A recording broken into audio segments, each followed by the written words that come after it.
You can't mute a song by just clicking backwards. I got a little too click happy there. Happy Monday, you guys. Thank you so much, Druid. Hey, Robin. I hope you guys had a wonderful weekend. I had a busy weekend. I went down to visit my mom. We did some stuff that she needed to take care of. Helped her out, and the weather was amazing. And thank goodness my allergies didn't flare up, because usually these spring months, if I travel south, they're always ahead of us in terms of the things that are blooming. And I'm just allergic to Virginia sometimes. But it was just so lovely. It was overcast the one day, but then I guess it was Saturday was just really beautiful. Sunday was overcast, but anyway, they say that it was, I think it got up to like 75 or more. They've been saying we're going to get this cold front coming in, so who knows. I am positive though that spring is here, and I think I say this every year. Don't believe the groundhog, although I think the groundhog was right this year, but the groundhog is the wrong animal. The animal you need to consult about whether spring is here or not are the ants. Because when spring is actually here, like when the ground is doing what it does, and there might be some snow, but it's not going to be a big old thing. The ants show up my bathroom and around my kitchen sink, and I'm like, y'all, come on. I don't come into your ant hill and mess things up, so don't come into my kitchen and be all over the place. So anyway, sadly, I have to put out the borax bait, and yeah. I feel bad for the ants, because they're an industrious insect, and as insects go, they're certainly not the worst. I think generally they don't spread disease the way other insects do. However, if you leave a donut on the counter and you come back and the ants have convened, you've lost your donut. So that's just a hypothetical, y'all. I'm not speaking from experience. So yeah, I hope you got something fun this weekend. And yeah, and that your weather was good. So just a couple of really quick announcements before I forget, because I always forget stuff. Number one, the American Quilt Study Group Winter Virtual Seminar is this weekend.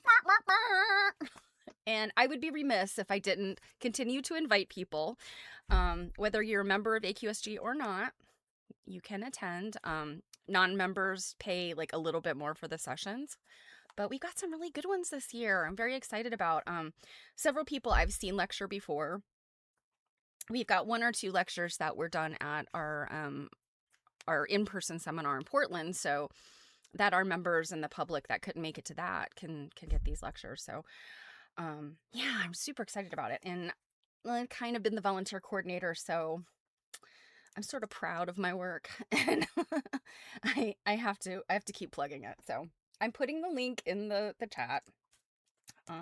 It's AmericanQuiltStudyGroup.org, and you go to the events tab if you're not able to click that link. So it would be very cool to see you there. We have a Thursday night event. It's like a welcome reception. It's over Zoom. It's really fun. We do breakout groups and stuff.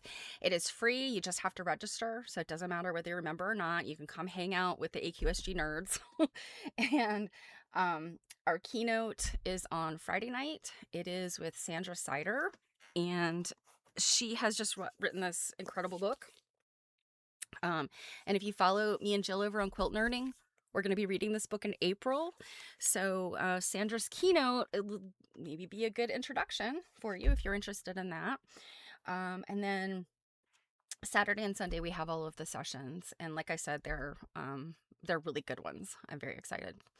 So the other thing that I just wanted to mention, and I mentioned this the other day, one of our members, Dr. Nikki Keating, is doing research, and she It's primarily into quilting communities, and she's looking at kind of the historical move from these in-person, guilds and communities and teaching opportunities, all these kind of things, educational opportunities, how they went from entirely in person at one point to slowly going online. And particularly during COVID, I know people really sort of transitioned how they show up in their quilting spaces, or they're new to the quilting space and they don't have experience with kind of the old in-person ways, so they only know the online world with quilting. So it's really interesting. She's looking at qualitative quantitative data. I don't know. She's a scientist, and I believe she's a psychologist, so she's a therapist. She does group therapy. um she works at Colgate University, so like smart lady. But anyway, I hope that if you have a chance, you will take her survey. It's pretty quick. There's some pieces that she's asking you to write a little bit, like a paragraph or so. But it's not super difficult. So anyway, if you have not already taken her survey and you want to check it out, there's the link to that. If for any reason you can't click the link, you guys know where to find me. I can send you the QR code, etc. So, without further ado, let us get into today's topic, because I'm not going to do too much more QuiltCon stuff. I feel like, I saw so many wonderful quilts and so many wonderful things. But, Instagram was kind of inundated during QuiltCon with all of the fantastic quilts.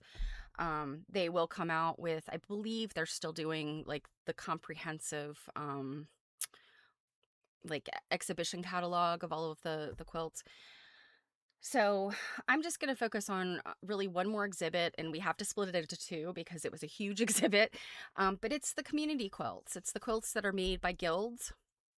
I think generally, I think they're all for sale. I don't think I saw any that were not for sale. But they are I guess a money making of a thing for the guild. If their quilt sells, I think the money goes to the guild. And it's really interesting how they all interpreted the creative brief. So I'll read you the details, but it was a really big exhibit. But I think every year these quilts maybe get a little bit less notoriety. They don't have big bold statements on them, like they don't have like the cultural and social statements. Usually they're typically more I don't know what the right word is. I don't want to say like decorative or, less impactful. I mean, that's absolutely not. They're beautiful quilts, and they're very impactful, but they tend to be, because many hands are working on them, for one. And they also tend to be like sometimes very community based, and sometimes it's sort of the brainstorming effort of lots of people. So they've just got a little bit of a different look and feel than what you see in the quilt exhibit, of the individual people that are showing. So, and there were some incredible ones. I think I got pictures of everything. And it took me a long time. So this is why we are gonna maybe rapid fire through some of these. But they were all just so amazing. And the way it works is the guild, the guild signs up to do the quilt for QuiltCon, and I think it's usually sponsored by a fabric company. And we'll read the placard and stuff, but this year they had a choice between two different color palettes that they could use.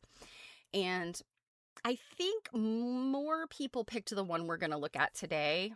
More guilds did the quilt we're going to look at today, but very good showing from the other color palette. So the two color palettes, the one we're going to look at today, it's pink, green, and turquoise. And you'll see they're a very nice combination together. But very different from the other color palette, which was all blue. So the all blue one is very monochromatic, and I think that the all blue one also could use white. If it's not white, it is the palest blue, but I'm pretty sure it's actually white, or an off-white. In any event, you'll kind of see, I'm going to show you one picture, that kind of part of the room, but Yeah. So it's really, really fascinating to me the way that the guilds work together and how they do their design and how they each contribute.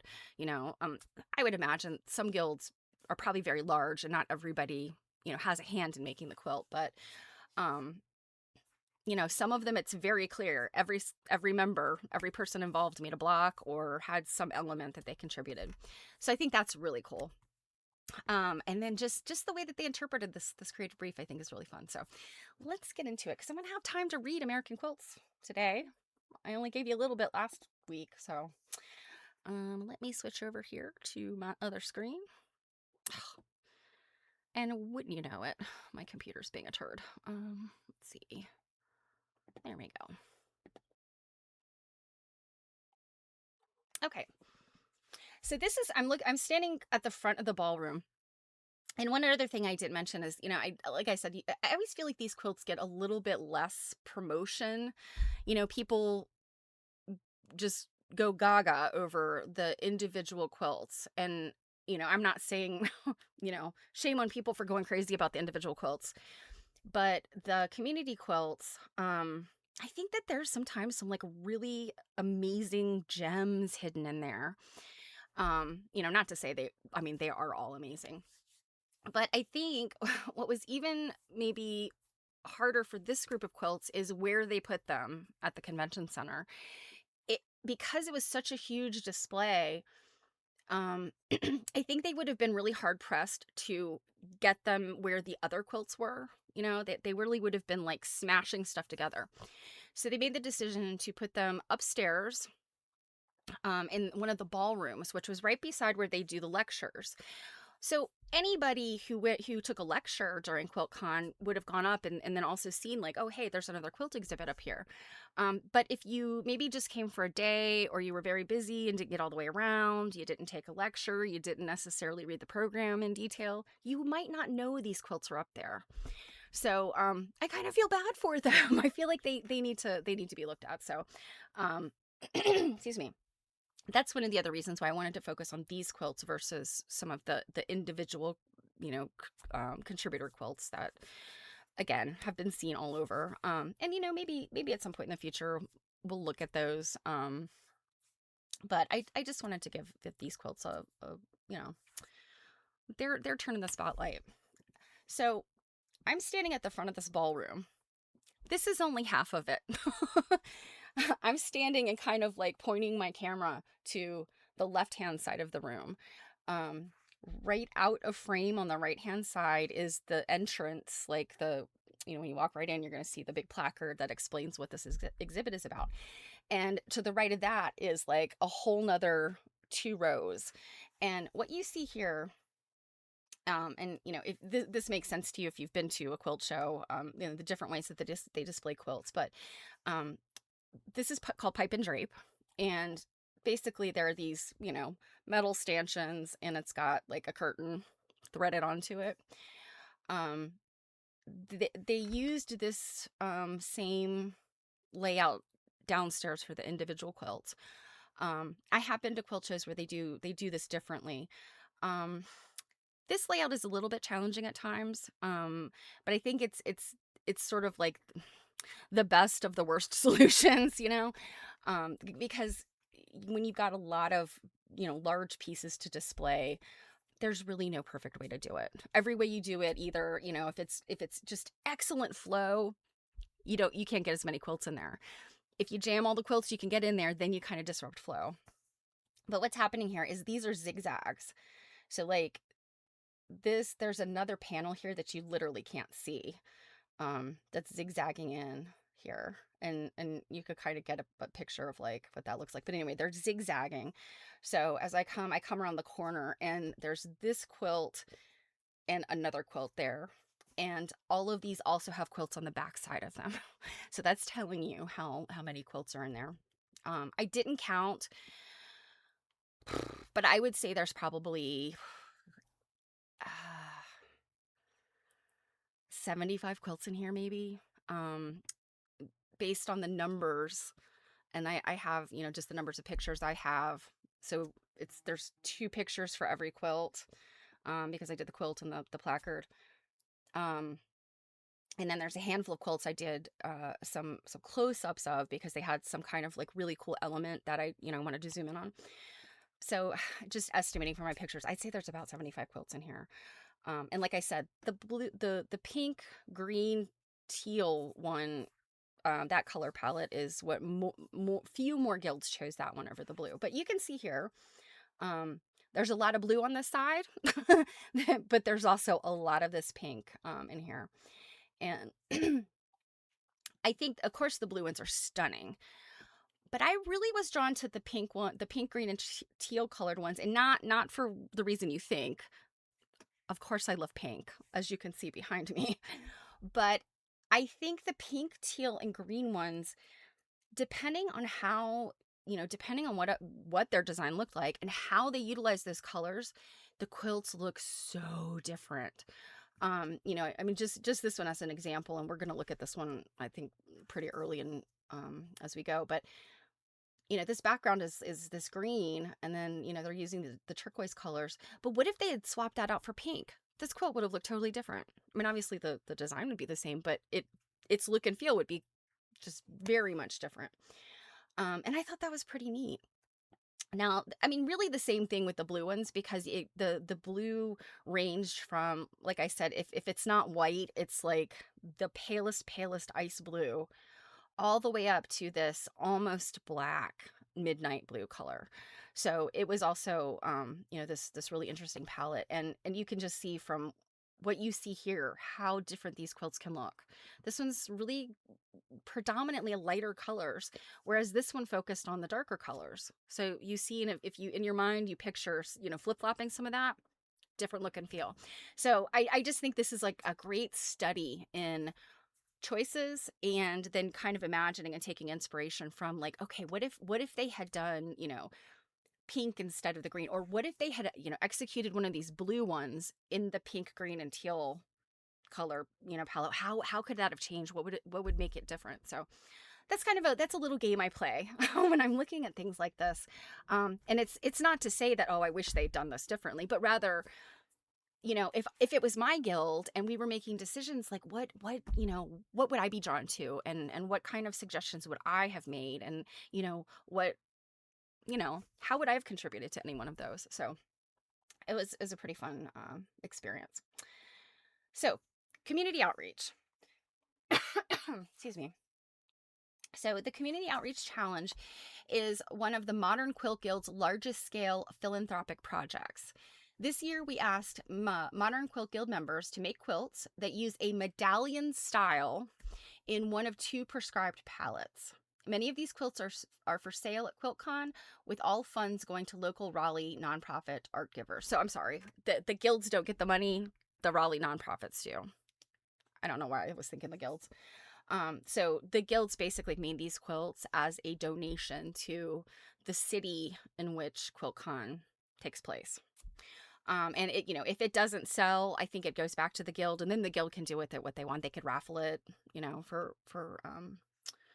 to support the guild.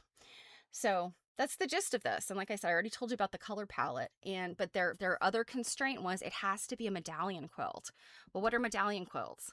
Medallion simply means you've got this big thing in the center. Often, typically, medallion quilts are going to have a square medallion, and then you got the stuff that goes around, and sometimes it's concentric borders. Sometimes there's like big things going on in the corners. You got to start with that center, that really defined center element. And it's really interesting how some of these folks interpreted that. Some of them are very traditional in their interpretation, what we would call modern traditionalism. They were like, okay, it's going to be a centered, square thing. Others were like, hey, we're modern quilters. We're going to play with that idea. So some of them, you'll see the medallion is not centered, or the medallion is very like, it like kind of recedes, like, your eye has to find it, versus it being like just popping out at you. So another very cool thing to look for in these. All right, so get rid of those 2 slides, and we'll start with this one. And bear with me a sec. Let's see. Nope, that's not what I want.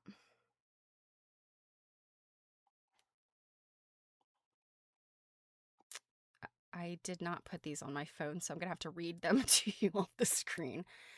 And here's hoping that my horrible blind eyeballs work. Okay, here we go.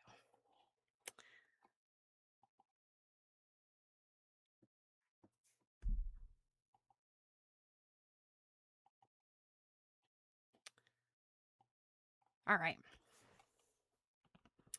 This quilt is called Barn Dance, and it is by the Central Iowa Modern Quilt Guild. And their Instagram handle is Central Iowa MQG.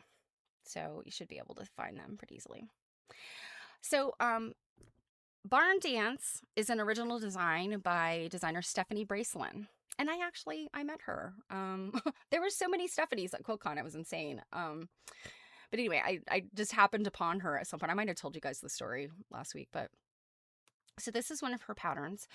And this is what they say. After reviewing several medallion-style quilts, Stephanie played with different blocks to create a couple of modern medallion quilts for our guild to choose from. So this might be like, she might have done this like bespoke maybe, right? Oh, thank you, Druid. Awesome. So link if you're in Iowa or you're interested in their quilt guild, check them out. And so they go on to say, this is the design that was chosen, and the quilt creation has been worked on by several members of the Central Iowa Modern Quilt Guild.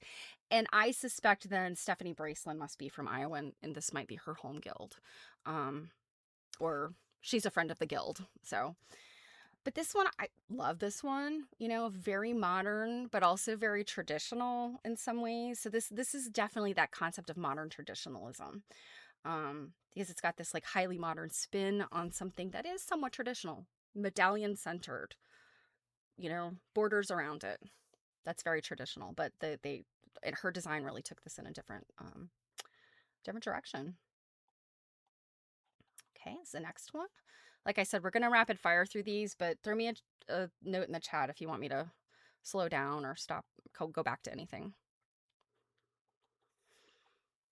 All right, this one is called Square Dance by London Modern Quilt Guild. This is interesting. The UK had a very strong showing in these community quilts because I think we've got like Scotland, and there might have been like 2 Scotland quilt guilds, multiple UK quilt guilds. So, having been to Birmingham and been to International Festival of Quilts and kind of seen, the cool things that they're doing over in the UK, I love the fact that there's so much participation from the UK here in our quilt guild, or our quilt activities. So Square Dance and London Modern Quilt Guild, their handle is at London MQG. That's a pretty simple one. So they say, this quilt really was a team effort, planned during a guild meeting, designed by Joe and refined by Katie. Well, good job, Joe and Katie. Don't know your last names, but awesome. Everyone spent their summer assembling the 132 blocks before posting them to Katie, who joined them into a quilt top. This is our first group quilt under new leadership, and we all really enjoyed ourselves. So that's awesome. And to me, this looks like, and again, Joe, and it's J-O, so I'm not sure off the top of my head. I mean, I could think of a number of Joes that are in the quilt world, and I'm not sure who it might be. But this is like a comprehensive design, and it's symmetrical. So my guess is people were assigned blocks and sections to execute, and then the one person put them together. Thanks, Druid. Druid's putting the links in there. So give these guilds some love. Give them a follow if you are interested in their vibe. So this one is this is by the Chicago Modern Quilt Guild, and their handle is Chicago MQG, another pretty easy one. They didn't go for an extremely varied title. They just call it community quilt. So, all right, Chicago, I see you.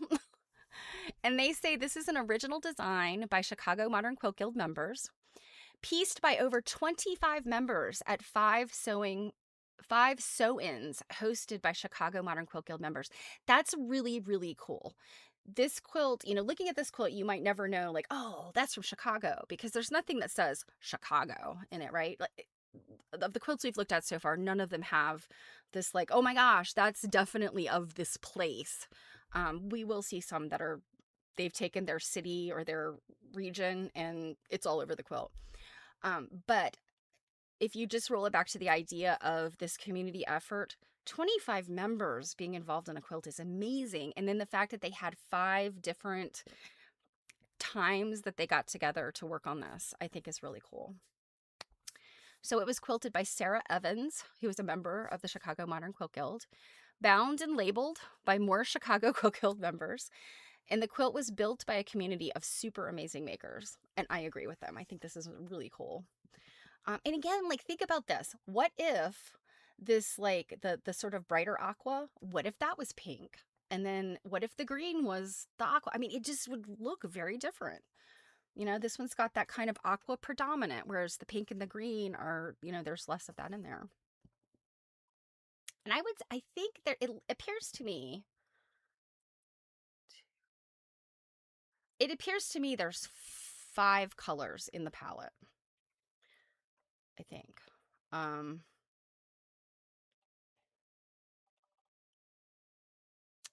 Yeah. So it's like there's the bright bubblegum pink, and then there's the pale pink, and then there's the 2 versions of the aqua. So the bright aqua and then the pale, and then this sort of I don't know, what color would you guys say this green is? Kind of a mossy green, an asparagus green.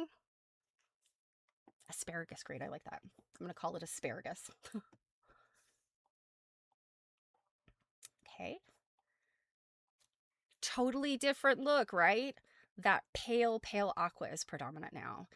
And then I think it appears to be, like, just kind of eyeballing it, like all of the other colors are kind of balanced, about the same amount of them in there, with the pale aqua predominant. And then look at their quilting.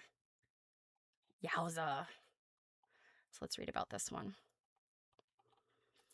So this one is called New York Splendor. It is by the Rochester Modern Quilt Guild. Doesn't look like they have a handle. They must not have a presence on Instagram. This is what they say. After guild members saw all the beautiful community challenge quilts at past QuiltCons, we knew we needed to join the fun. Good for them. New York Splendor Center Medallion is based on the New York Beauty block. Yes, it is. This seemed appropriate for our guild based in Rochester, New York. And you see this, it's actually a quarter of the block. So that's a quarter of a New York Beauty block. So imagine that. Turn it, you make it one turn, and it would make an entire circle. On this large size, I mean, I think it probably presents different challenges when it's big like this versus the smaller New York Beauty, because the New York Beauty, sometimes it has a lot of these, the little rays. They're like little rays coming out of the sun, sort of. Sometimes those are very narrow, and if they're on a small scale, oh my gosh, and if there's a bunch of them, holy cow. um, I've seen I think my mom took a class in the New York Beauty one time many years ago, and she just she was like, fun class, interesting techniques. I don't think I will ever make a New York Beauty quilt, because it's a challenging one. And then look at this, the quilting, like I said, amazing, but look, they put an apple right there in that center. And I'm pretty sure that's probably a nod to the Big Apple, maybe. The fact that they're New York and New York City. Rochester's not super close to New York City, but, I'm sure that's kind of part of their identity, just, being in New York. And then, these other shapes are really interesting. Very cool, Rochester.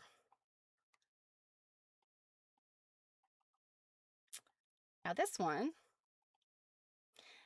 it doesn't have, the place really identified, but it does again have this, like, sense of community identified. This was important to, I think, many of these guild members, is expressing the community aspect of their guild.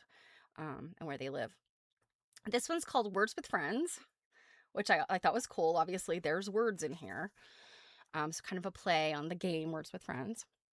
This is the Northeast Ohio Modern Quilt Guild, and their handle is NEO MQG. So NEO, Northeast Ohio, MQG.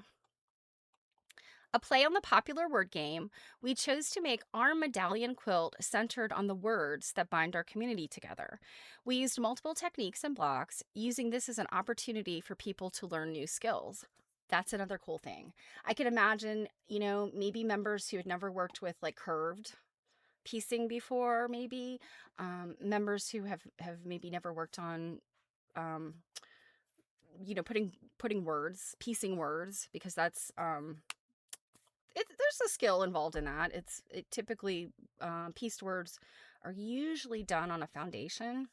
I don't know what technique they used here, but it's typically um, the technique that's used. So yeah, this, and then gosh, look at these. I don't know what you call these. Like they're like really elongated half square triangles. Their points look really good. But have you noticed, we've got our medallions and all of these, and some of them are really, really obvious. This one, even though it is this predominant centerpiece, if I looking at this like for the very first time, medallion would not have been like super big in my mind. It meets the requirements. But just, again, like the way that they accomplish this. Right, Robin? Yes. And just the words they use are all definitely spoke to me. So imperfect, moxie, curious. Curiosity, I think, is really important, like quality to have. Resilient, open. These are all things that we want in our friends and our communities. Okay, this one. I don't want to say I have any favorites in here, but this one kind of spoke to my heart. This is another one that doesn't really speak to its place as much. You would never know where it's from when you look at it, but just the title of it and the way they went about it, I just love. So this one's by the Boston Modern Quilt Guild. So Boston MQG is their handle. And the title is called Pink Pony Club. And I gotta say, it's pretty amazing how they made this. There's, of course, applique, and, all of these pieces. Well, let me just read it to you. So they say, Pink Pony Club plays with ideas. Silhouette, cameo, and circular. So those were like the things that they came up with. That came out of a guild meeting brainstorming session. After developing these ideas into a design, we challenged members to applique motifs in silhouette to wedge-shaped blocks. The questionable color palette, likened to unicorn vomit, inspired the central motif and somehow suits this quilt. Extra credit to Emily Hoffman, Amy Kidd, and Sue McKinney for design development, Rebecca Lauren for long arm quilting. So I just loved that unicorn vomit. Like these are my people. I don't know any of the names that were mentioned. Obviously, I'm quite a bit removed from Massachusetts, but I just love this. And looking at like some of these things, they're like emojis, and then other things are it's pretty obvious what all of these things are. But it's kind of like you're wondering, well, is this something that was really important to the person that made it? You see bowling, and then this looks like badminton. It looks like a shuttlecock. Mushroom, boat, like a dog bone. So you're thinking like, okay, this person must have a pet dog. This person, whoever did these must be, these sports are interesting to them. Unicorn vomit green. Right? Some of these like are concepts like peace and love, and you got a cat and an elephant and a spider, and it's just, you wonder like what was their thinking in the choices. Is it about the whimsy of it all? I mean, there's a jellyfish in there. It's just, I love it so much. There's a lot of pet stuff going on in here, I think, or animals. There's a lot of animal stuff going on. In fact, I think there's 2 cats. Um, there's like a chameleon, you know? So, again, I go back to, I would just love to talk to the folks at this guild and just say, like, tell me more. What for your particular motif, what was your reasoning behind what you chose? It'd be so interesting. Scissors, obviously, for quilters, right? A hummingbird. Yeah, I mean, you could just kind of look at this all day long. It's very cool. And also a wedge shape. You're not talking about an easy square. You're talking about something that's wedge shaped. My guess is they probably did something a little bit oversized so they could cut it down as needed, but that is merely a guess. It's a giant thumbtack. That is a turkey leg or a chicken drumstick. Just love it. All right. Oh, I did take a few close-ups. So you could see the champagne. They did little French knots for the bubbles. I thought that was really cool. Here's the My Little Pony unicorn in the center. I mean, if it's not based on My Little Pony, I'm crazy. That is My Little Pony. I'm 99% sure. Okay, here's the next one. This one is called Joy. And this one's by the Tucson Modern Quilt Guild. And their handle is Tucson MQG. By the way, Tucson has a C in it. I always spell if I have to write something about Arizona and I type Tucson, I'm like, I know that is not how Tucson is spelled. There's some silent letter in there. So this is what they say. Our guild used our scheduled monthly sew days to gather and work on the units as a team. It provided hours of joyful making and community. That energy is stitched with love into the seams of this community outreach quilt. Thank you to Karen Bolin for use of her block design for the units surrounding the center medallion. Karen taught a class at the TMQG, Tucson Modern Quilt Guild, in February 2025 where we learned to make the block. So, I'm guessing they're talking about the triangle block, maybe? Or it could be this split cross block. And I'm making guesses here. The block with the plus signs or the crosses in them, typically that technique is you take a square and you cut it in half. And these look a little bit wonky, so it's probably like improv cutting, kind of slash through it.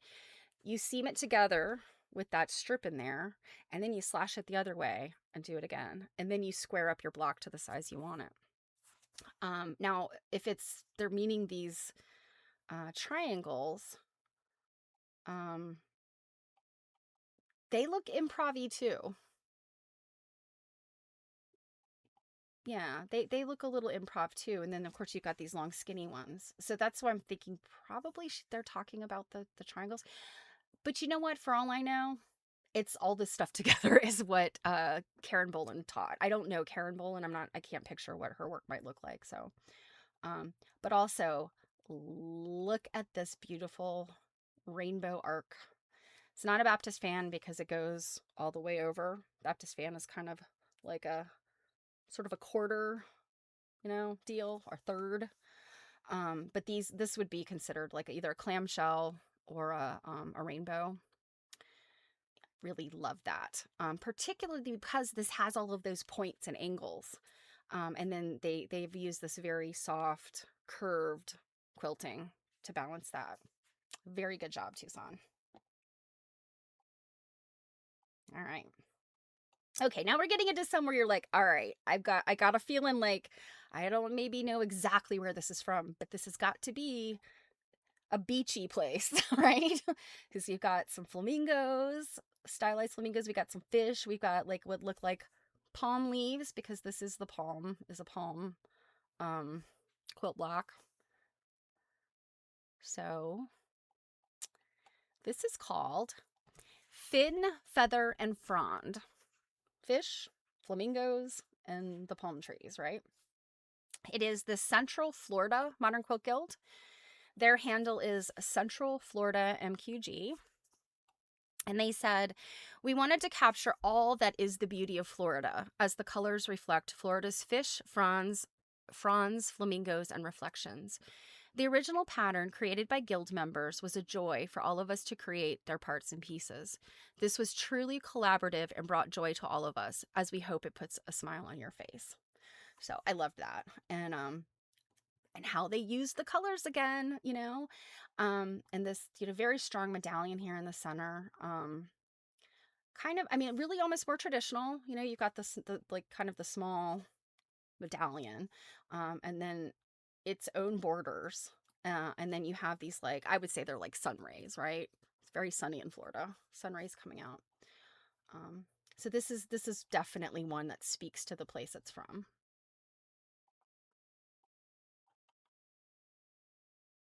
This is another one of those that used, like, this very predominant use of one of the colors. How would this have looked different if, say, that dark aqua had been like the light pink, or the green? Would have looked different. And I know, I realize people are probably thinking it would have just been like a different color. Yes, but the way that light and dark play against each other, it really would change the entire look and feel of this quilt if, say, the predominant color was like the light pink. It really would have changed the way that the stuff, like, shows itself to you. So this one is it doesn't look like they had a title for theirs. They're just called it Community Outreach 2026. This is by the Northwest Arkansas Modern Quilt Guild, and their handle is NWA MQG. And it's interesting because I think it must have been one person that wrote the little blurb. I wish that they had been more specific, as to the entire group. But it says, this is one of the most difficult color palettes I've ever worked with. Thanks for the challenge. So, yeah, I'm hoping that they had fun and it was enjoyable. It's very cool. It speaks to me that each of these little blocks in here is improv, because they're very, like, they kind of look like fractals. But then you have these boxes that are, encompassing, more of the improv. And I just, it's a very, very, like, I think it's a very successful quilt. And then the quilting in it. Oh my gosh. You've got the Baptist fans. Now, these are true Baptist fans in here. And then you got just these lines that are doing different things in the corners and on the outside. And then these circular elements. And just like that other quilt where the circles soften these angles. So it's another very, very successful quilt, I think. I mean, they're all successful. They're all fantastic. Now, this one is very traditional, in my opinion, in terms of its pieces, but it's put together in a modern way. This one's called 10, Ten, like the number. It is by the Palmetto Modern Quilt Guild. Palmetto Modern Quilters is their handle. Palmetto. I did not look them up, but my guess is these guys are Florida as well. If not Florida, somewhere down there, like in the Gulf Coast or thereabout. Palmettos are palm trees, essentially. They have them, I think, as far north as South Carolina, like natively. But I'm guessing this is probably Georgia or Florida. So they say several Palmetto Modern Quilt Guild members had a hand in making this year's community outreach quilt. We combined improvisational string piecing and more traditional piecing, and the X formed by the log cabin blocks is a nod to our guild's 10th anniversary. Oh my gosh, I love that. Okay. We look forward to the next decade. So it's their 10th anniversary, and look, I didn't notice this before, but look. When you look at how they arranged the log cabins, there is this subtle X. That's amazing. I love that. Oh my gosh. I'm hitting myself in the head for not seeing that at first. But how cool is that? That's why I love log cabins. And there are other subtle variations because just the way that you turn them will do different things with the layouts. And they obviously made a really incredible use of that, dark and light. And they've got these like big bubbles in their quilting, which I think is very cool. Yeah, I didn't get a chance to look in the detail at some of this quilting, but this is really cool too. They've used this really interesting pattern here in the middle, and then, with all these bubbles around it. Very neat. And then this picky piano keyboarder at the top and bottom. And again, you're going to get tired of me saying it. How different, and how different accomplishing that X look would be if like they had used a different color. Like if this was predominantly the pale pink or predominantly the green, it would have a different kind of, the way the X, may have been more subtle, or it may have popped more. I think that's another very good quilt. I thought I had straightened most of these. I do have a problem sometimes with taking pictures. This is another one. It gives a little bit of a nod to where it's from. So this one is called Around the World in Southwest Fashion by the Albuquerque Modern Quilt Guild. And their handle is ABQMQG. Our quilts theme this year was quilting around the world. And this quilt showcases what we learned from Hawaii applique to Japanese sashiko, and designs from African mudcloth and Native American weaving, all with a Southwest flair inspired by our desert home. And I'll come back to the main picture, but I had this detail at the center.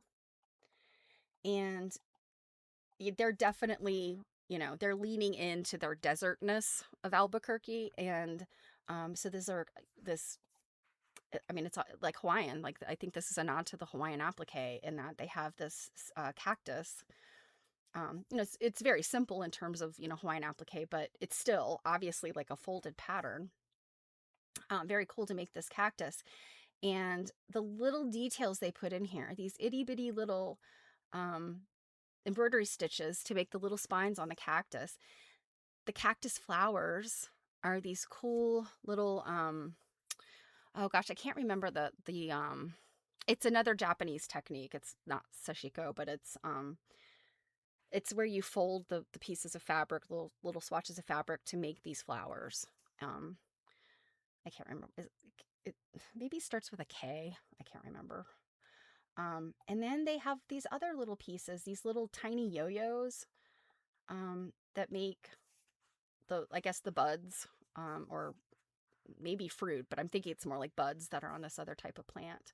And I'm not sure, as close as I got to this, I think this might be like some hand-dyed velvet or velveteen, maybe. I did get close to this, and I took this picture, but I'm still going like, I can't tell what this is.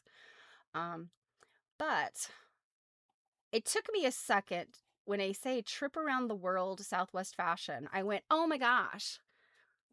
So what they did is they took the motif, and, because it's an elongated motif there in the center, that's a trip around the world, like, quote unquote, starting point. And what trip around the world, oh, thank you, Druid. So yes, the little flowers are called Sumami Kanzashi. The Kanzashi was what I was trying to remember. I knew that some part of it started with a K. Thank you for finding that. So they're using this elongated piece. So a trip around the world starts with postage stamp blocks, so little tiny squares. And essentially, it'll start with like something small in the center, and it's on point. And then the trip around the world is just going around and around and around. So I think they're using this trip around the world idea as like multiple plays here. They've got all of these different world techniques appearing in their quilt, but done again, like, to give you this desert theme. Um, but this is also a nod to that idea of around the medallion, in the center. It's very subtle, but I'm like, again, I'm like 99% sure it's this multiple play on the around the world concept. And I just like another like really, really amazing thing. And then you look in here and there's more stuff. There's red runners, which are a desert bird. Um, that and they're in the quilting. This motif, I think, is it Navajo? Oh, this is where I think this actually might be part of the New Mexico flag, but I think it's a nod to, it's either a nod to Four Corners or the Navajo Nation. I can't remember. That's really bad of me. um, but then look at this. I mean, look at these little teeny little bits in here. That kind of gives you that sashiko look, but then you've got the actual sashiko stitching in here. Very cool. Very cool stuff. Good job, Albuquerque. Okay. Oh, the quilting on this one, you guys. Now this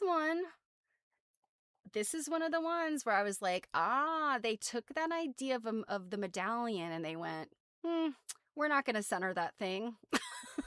We are going to do our own thing with this. And they indeed did. So this one is called Trellis.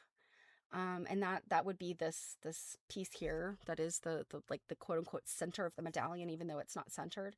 And then the quilting is the floral aspect of this. And the long armor, this is obviously long arm work, um, kind of just went right over the trellis. And I mean, I think that was the intent, and I think it works.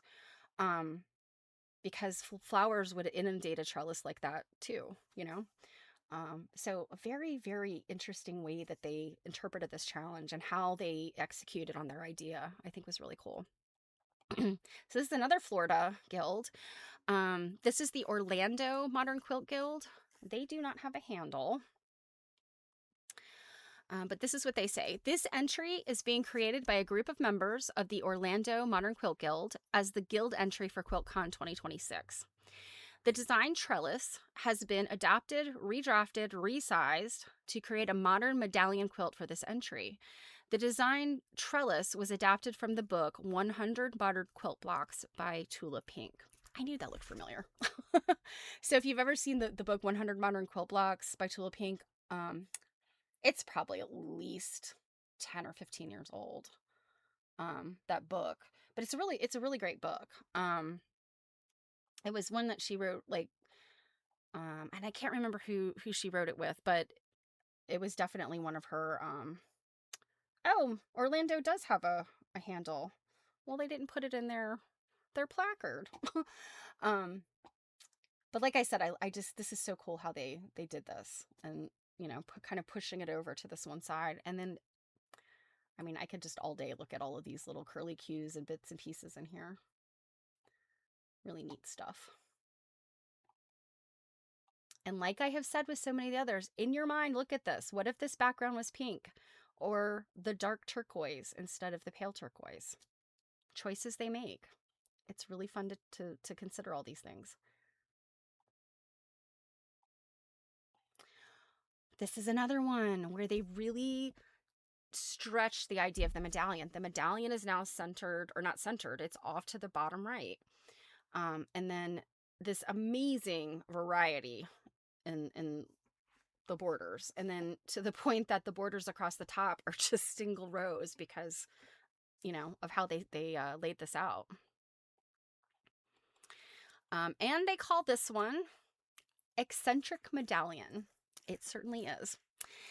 This is by Gulf Coast Modern Quilt Guild. And I mean, I'm gonna assume it's the Gulf Coast of Florida. Could also be Mississippi, I think. Mississippi's on the Gulf Coast, as is Louisiana. So it's kind of a bummer that they didn't ask them to, like, identify specifically, what state and city they are, if that wasn't obvious. But I mean, certainly we can look these things up, I guess.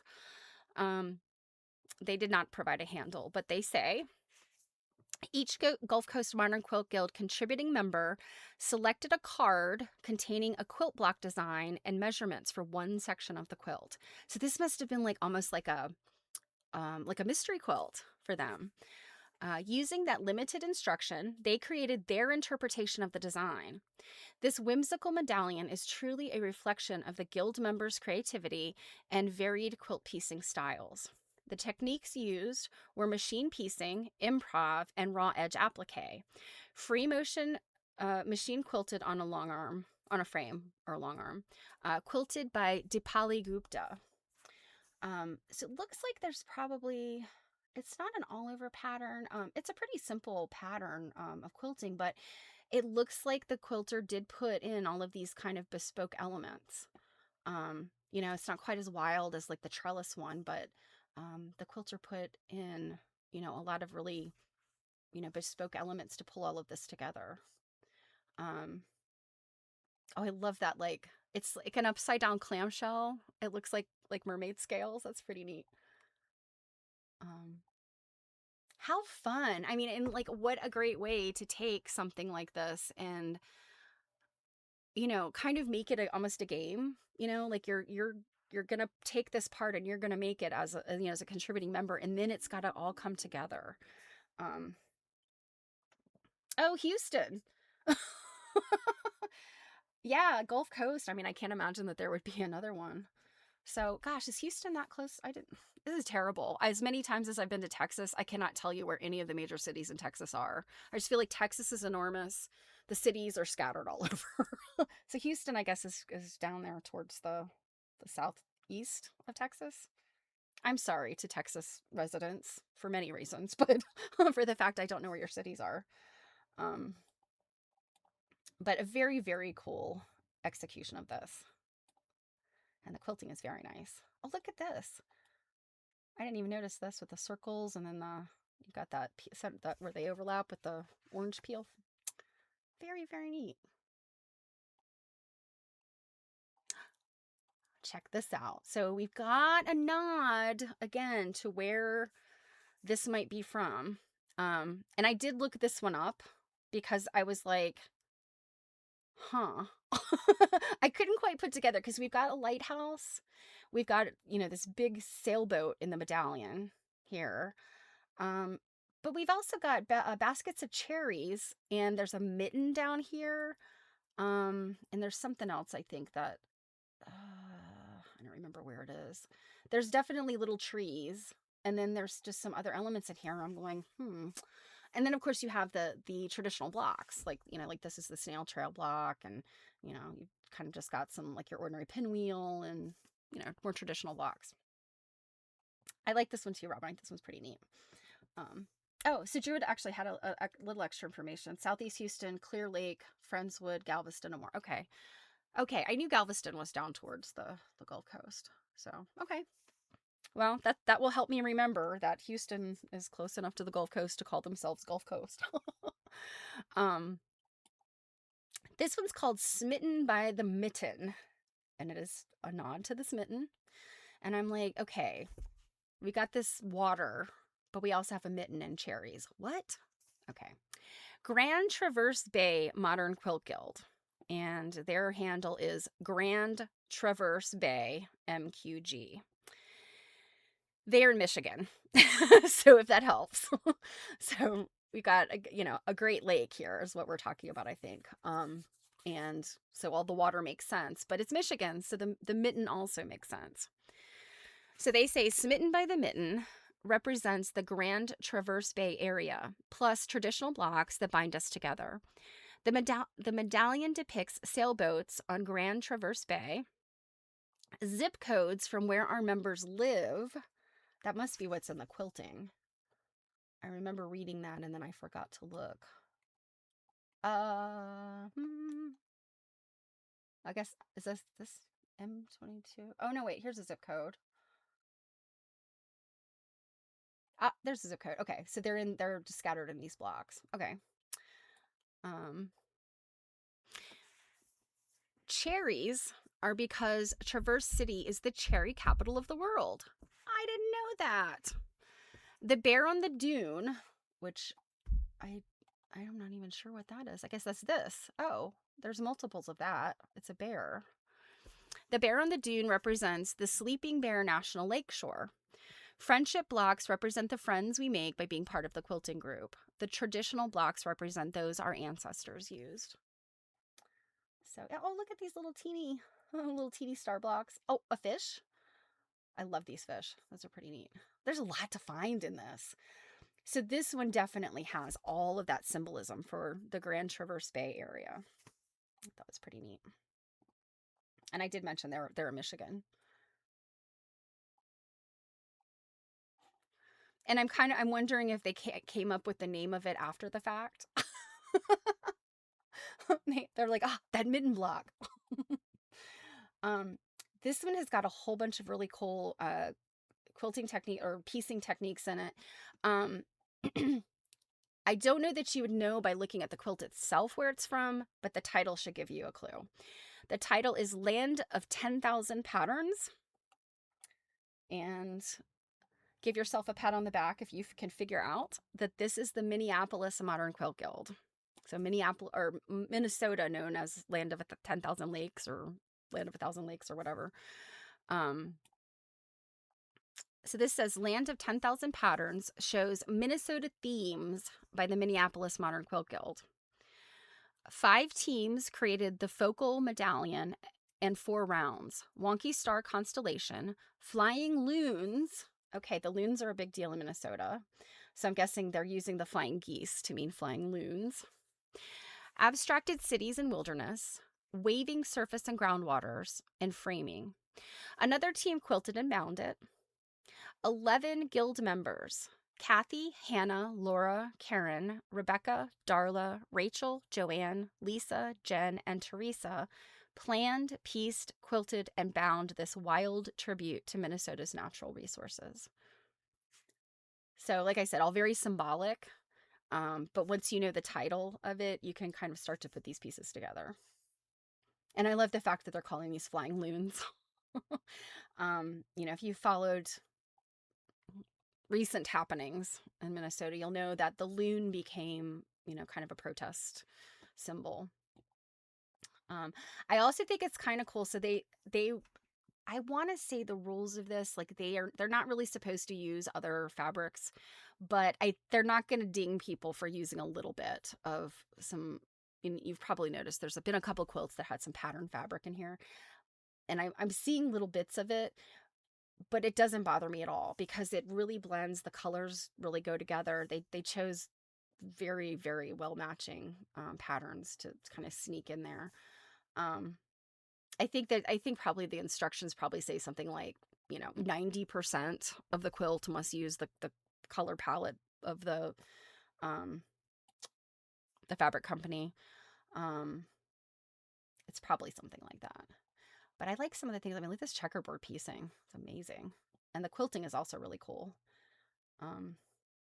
It's kind of like a all over pattern. It's sort of big and airy, blossomy, blousy. This is another fun one, and I know immediately where this is from, but this is another one where you got the symbolism. It doesn't automatically speak to where it's from, but once you learn the symbolism, you'll know. This one does not come with a description, but I know somebody from this guild, and so she kind of talked about what some of this was. So it's called Portland to Coast, and it's by the Portland Modern Quilt Guild. And this is Portland, Oregon, not Portland, Maine. And their handle is at Portland MQG. So, Portland, like that Pacific Northwest area is very well known for, the forests and the trees. Their symbolism of the waterways. I think this is the city center.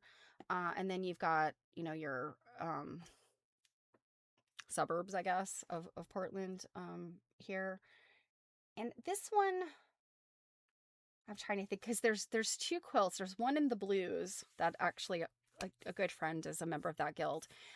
where they kind of, it's interesting how they kind of came up with the same concepts of like our state has a lot of trees, our state has mountains, you know, and then the roads. And so I can't remember if this one had, if there was, the roads were an aspect of the symbolism or not. I can't remember, but um yeah, what they did here was just so cool. And I mean, some of this looks like improvisation, these little improv houses and these pieces. I can't remember what these are, if they have a significance to Oregon. I'm not sure. Alrighty. Okay, this one. And this, how different this is. Um, so this one, it's called Improv Medallion. So these are all big improv blocks. And then the quilting is really interesting. It's like this abstract kind of swoopy thing. Um, just how different the your eye treats this, you know.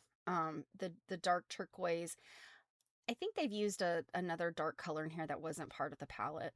Um, this looks more like it came out of the blue palette, but the pink is very demure in here, and the green barely shows up. There's only a few pops of the green, so this one is very different than if it was, you know, got a lot of the green and a lot of the pink in there, the way some of the other quilts do. Just got definitely different look and feel. So this is the Lincoln Modern Quilt Guild. Their handle is Lincoln_MQG. I'm going to assume this is Lincoln, Nebraska. We chose the bright color palette. So this one, that must be what this one was called, the bright color palette. And wanted to try a different way of making a medallion. So the center is offset. So this is another one where the center is not the center. The quilt was designed by member Martha Turner and construction headed up by our small group B. So our small group Be So Quilty. Many members of the guild participated in making blocks and constructing the quilt, and the quilt was quilted by Nancy Goff. So just really interesting. I think this one's really fun in that it seems like a lot of members, you know, were asked to make, you know, here's the colors. And my guess is they probably assigned people colors so that they got this cohesive piece, but you know, it was like, here's your fabric, or here's the colors you need to obtain, you know, make something. And you know, this is what they ended up with. You know, obviously the medallion, there was planning here, you know, in terms of the improviness of it. You know, there was a constraint here. They wanted those, you know, to have those like angles or the straight lines. It'd be interesting to know what like their planning process was for this.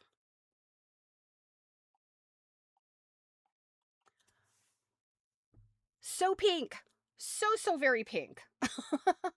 um and then this one doesn't have, so the two colors here I think are um maybe a little bit different than some of the others in terms of the palette. I feel like this is more of like a purpley blue than that turquoisey blue, and then this is much brighter than the light blue. But nonetheless, so pink predominant, but also very striking. This one, I forgot to look up where this is actually, but they do tell us. One guild that tells us where they're from. I love it. So they call this one Sherbert Swirl. And this is by the High Country Modern Quilt Guild. They did not provide a handle. They are in Blowing Rock, North Carolina. So they are local or local-ish. My guess is they're probably in the like Asheville, like towards, you know, the mountains. So made by High Country Modern Quilt Guild, Blowing Rock, North Carolina. Several of our neighboring counties still recovering from Hurricane Helene. So that hit Asheville, so obviously this is close. We were inspired by these colors to share our rebirth and return of flowers blooming. The back of the quilt incorporates several barn-designed squares representing the many barns also destroyed by Helene. We pay homage to our high country with this quilt, what we have lost, and our resiliency as a community through it all. Oh, I love that. I didn't know there was something on the back of it, so I did not get the white glove to show me. But look at this quilting. Oh my gosh, you guys. Um, this is a repeated design, but it is very dense. So it kind of gives this, yeah, it kind of almost gives this bespoke quilting, even though it's a repeated design. Um, I love the way it hits these these sections where this border looks like a ribbon, I guess, you know? I like the way it kind of hits the sections of the ribbon. I can't imagine that this is easy to piece. I've never pieced anything like this. I've certainly seen, quilts that make use of this type of thing, either on a small scale or a larger scale. Um, I can't even begin to tell you how that comes together. Um, yeah, it's either a lot of Y seams or some other kind of wizardry. So very talented people worked on this. Uh, this is a repeat. Sorry, that's eccentric medallion again. This one is called Logo Magic. This is by Fort Collins Modern Quilt Guild. Is Fort Collins? Let's see, High Country Modern Quilt Guild. Okay, Druid says she's not sure if that's the same guild. The term high country, I'd say any state with mountains might take that name. So yeah, I mean, I guess if you follow that guild, you might be following one that's someplace else, but we love all the guilds. So unless they're a bad, mean guild, which I don't think they are all worth following. So Fort Collins, where is that? Fort Collins, Colorado? No. Yes? I'm not sure. Their handle is Fort Collins MQG. Longtime Guild member Katie Erickson and Guild President Rachel Cook designed this quilt using repeats of the blocks found in our Guild logo as the center of the medallion. So this must be what their logo looks like. And in two of the outer borders. We wanted to represent the Guild while also keeping the piecing simple for both new and experienced quilters to be able to participate in making the quilt. We love how it turned out. Oh, awesome. I was right. Colorado. Thank you, ladies. Yeah. So, okay. So these must be the elements then that are their Guild logo.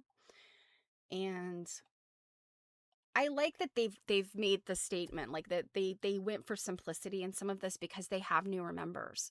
I suspect that with some of them, there was the one that was the improv blocks, the pretty simple improv blocks, probably the same thing. They chose something that was very approachable because not all of their guild members are going to be, master quilters who've been quilting for 50 years. Got people that learned how to quilt during the pandemic or people that learned how to quilt last week. So the fact that they could make sure that all of their members were able to participate, that was really cool. That's a big piece of the community effort, right? Another quilt that uses curly, circular, soft shapes to balance all of the angles that are in the rest of the, in the piecing. Really beautiful quilting. Look at this one. I really liked this one. And I think it's because of the checkerboards and, all of the half square triangles. And then whatever these, they look like forks, kind of like these three-pronged kind of things. I don't know. This one just really spoke to me for some reason. I would love this quilt on my bed. So this one is called Ohio Star. And they're referring to this block here in the center. And it is the Cincinnati Modern Quilt Guild. Their handle is Cincinnati MQG. Designer Amy Goodman, a member of the Cincinnati Modern Quilt Guild, put the Ohio Star in the center of the quilt as it is representative of our state. From there, she just created a medallion quilt. She gave us multiple options to choose from. And members took home kits that were prepared at a sew-in to assemble pieces of the quilt. The quilt was assembled at our annual fall retreat and was quilted by Katie McMahon. That's very cool. That's like another way that the guild, they executed on there. So, some of these guilds, they got together multiple times. The fall retreat, that's like a big chunk of time that, they would all get together for like a weekend or something. So, great opportunity to assemble all the blocks that went out as kits. I love that. That also helps sometimes, you don't have to go out and source your fabric, and you don't really have to think about, like, oh, what am I going to do? It sometimes is nice to just say, like, I'm going to take this part of the quilt or this block. Here's my fabric. Thank you. I can go home and cut it and be done with it. Sometimes that's really nice. You don't have to put you know, the effort into getting ready. You can just execute.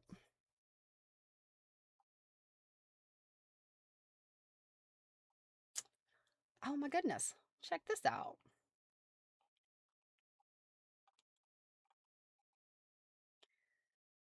So this one has two medallions. So you're like, which one is the center one? This is called Minimal Medallions. It is by the St. Louis Modern Quilt Guild. And that is at STLMQG. And they said, our answer to the challenge of designing a rectangular medallion quilt was to incorporate two large overlapping medallions. The medallion's preliminary iterations contained a variety of blocks, but due to the complexities of piecing as a group, the committee decided to embrace minimalism. This is probably coming back to the fact that you've got folks with like a differing levels of skill. So you wanna be able to include everybody. So you make it something that's simple that everybody can execute on, and then somebody else can put them together. Um, so they used a single block design and let simple squares of color from the medallions. Let's see. Let simple squares of color form the medallions. Almost 100 members of the St. Louis Modern Quilt Guild made improvisational slash and insert blocks for the quilt top, and it was quilted by Dottie Vaughn. Oh my gosh, 100 members, or almost 100 members. Wow. And so each of these blocks then are executed in the way I described earlier with that other quilt, where it's you take the block, you slash it, you insert your strip, you might slash it again, insert another strip. Some of these they've inserted multiples. I think this turned out really, really well, considering that you've got all kinds of different approaches to making these slashed blocks. They must have designed how many of each color would go in each place before they handed out, the assignments. But I think that this turned out really great, considering 100 different people contributed. Like, I mean, you could have like a real hot mess with 100 different hands in there. Nice job. All right. Next up, we have Garden Breeze. And I'm going to say this is probably from California. So this is by the Long Beach Modern Quilt Guild, and their handle is Long Beach Modern Quilt Guild. And they say Garden Breeze centers on curved, petal-like forms that spin outward in motion, framed by striped borders and flying geese that suggest rhythm and expansion. Vibrant pinks, teals, and greens evoke blossoms, foliage, and sky. Machine pieced and long arm quilted collaboratively by members of the Long Beach Modern Quilt Guild, this medallion design celebrates nature's vitality through the interplay of organic curves and geometric precision. So, this is one that it's stunning. It's very simple in design. I would not say it's simple in execution. Because sometimes the simplest things are often very hard. It looks easy, but it's not. And the quilting itself is also fairly simple with just these kind of flourishes in here, but I think it's very successful. Very nice looking. And again, go back and say it. What if the colors were mixed up? What if, the predominant color was another one of the colors? How would this change? What would it look like?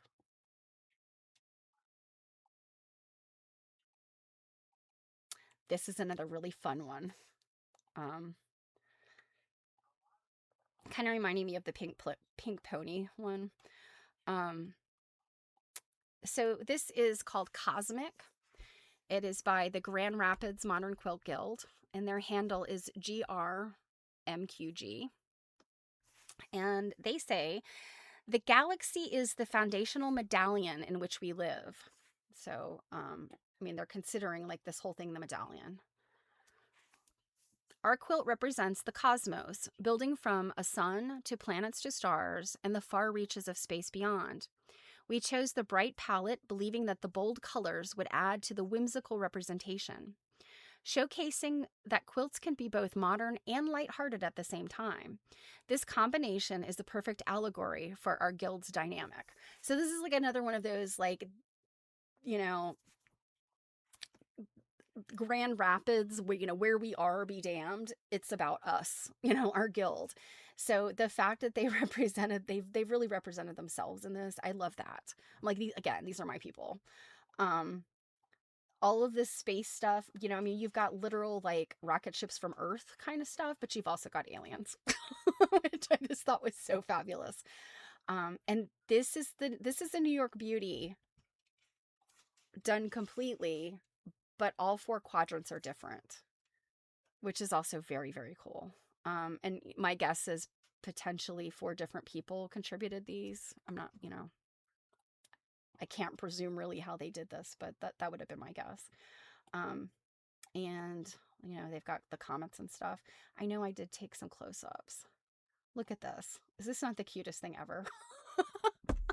They're a little alien. And get a little bit of a look at what their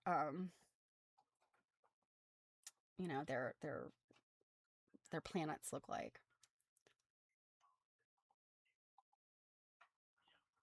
Very cool. Check this out.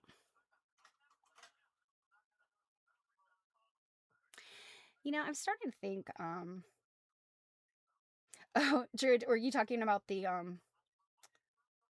yeah, the this one we just looked at, the Cosmos one? Yeah. I think that it might have been it would have been my favorite alongside my other 150 favorites. um so this is another one where, and I'm starting to think, like, I feel like I originally thought these color palettes were prescribed like by a particular fabric company. I feel like maybe in the past they were. But it seems to me, because a few of the guilds have kind of used like these darker, for the teal and the blue. I'm kind of wondering if they had a little bit of latitude in making that choice themselves. And so that might be why some of them have, it's a little bit different. Some of the blues and the pinks. The green seems pretty consistent. Everybody who's got their green, it looks like it's the same green, that avocado green. Asparagus green. I think we're going to stick with asparagus. So this one is called Constellation of Friendship by the Indianapolis Modern Quilt Guild. Their handle is Indy, INDY, MQG. And they say, a joyful collaboration celebrating creativity and connection. Each friendship star block in the central panel was created by a different guild member, forming a sparkling improv medallion surrounded by layered borders. This modern quilt captures the spirit of community and the shared adventure of quilting together. Oh, I love that. So, and I love the fact that they're all different sizes, all contributed by different people. And yeah, it's like that idea, that constellation of friendship. That's so sweet. And then all of these kind of improv-y pieces around them. Very nice. Check this out. I'd forgotten about this one. This one's called A Shining Improv Star. And this is by Inland Northwest Modern Quilt Guild. So their handle is IN Mod Quilt Guild. And I'm not sure where they are. Inland Northwest. This might be in the Pacific Northwest somewhere. Maybe Oregon or Washington. Says this quilt is inspired by A Drop of Golden Sun by Karen Anderson Abraham. Our guild chose the pattern and palette. At our monthly sew days, small groups collaborated to create the medallion and the rest of the borders. Once the top was complete, a member custom quilted the top and another member finished the binding and sleeve. Ah, Spokane. Okay. Thanks, Druid. But look at this. I love a wonky star. I think wonky stars are fun.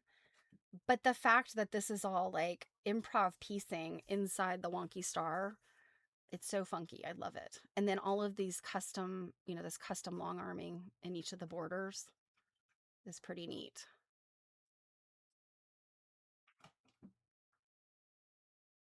And I just love these little pops of, in the borders, these little pops of improv-y stuff. What is this up here? Oh yeah, this is just a little piece in there. Pretty cool.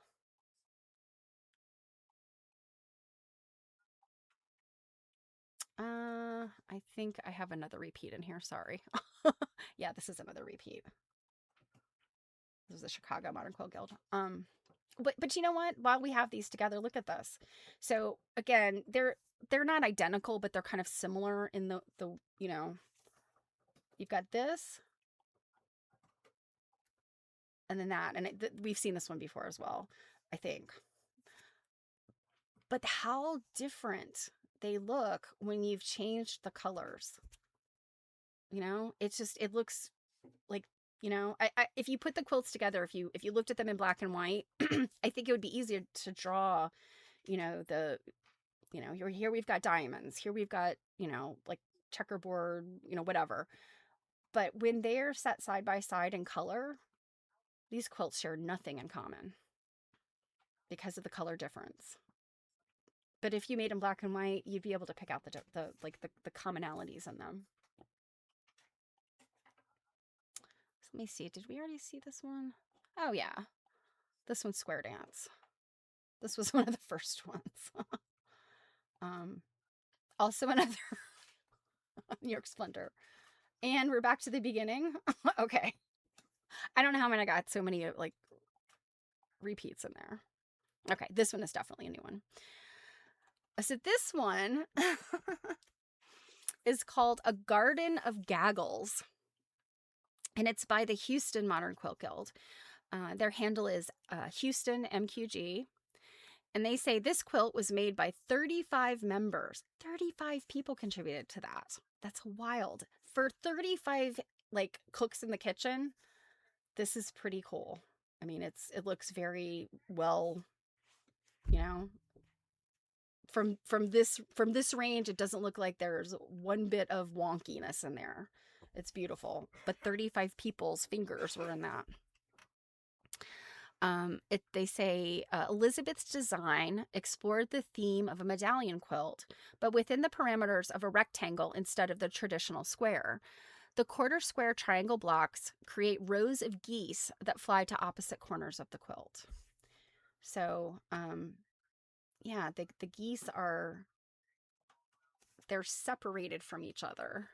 That's not usually how you see geese sets. Usually the points are right up against the butt of the geese ahead of it.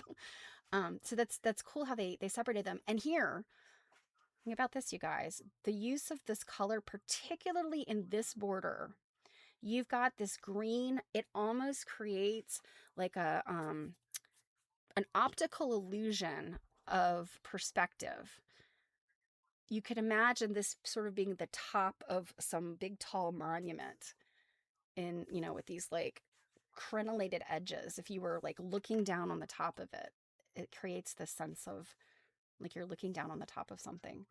And just some really fun quilting design. I don't know if I've ever seen this design. Yeah, I think this is just a really successful quilt considering so many people worked on it. It's not 100 people, but 35 people contributing. They did a wonderful job. All of these quilts are just so fantastic. Now check this out. This is interesting, and I have some details of this quilt as well. So, standing back from it, it could not be more basic, right? You've got like, oh, this is medallion upon medallion. This looks like an Amish quilt or a Welsh quilt, square within a square. Um, pretty, but nothing to write home about, right? But then you get in here and all of a sudden you realize there's something else going on in here. So we will look at those in a second. This is called Medallion of Many by Denver Metro Modern Quilt Guild. Their handle is Denver Metro MQG. And they say this quilt celebrates the many voices that make up our creative community. Each embroidered square, which we will look at, represents a member's hand, story, and presence, stitched together into a unified whole.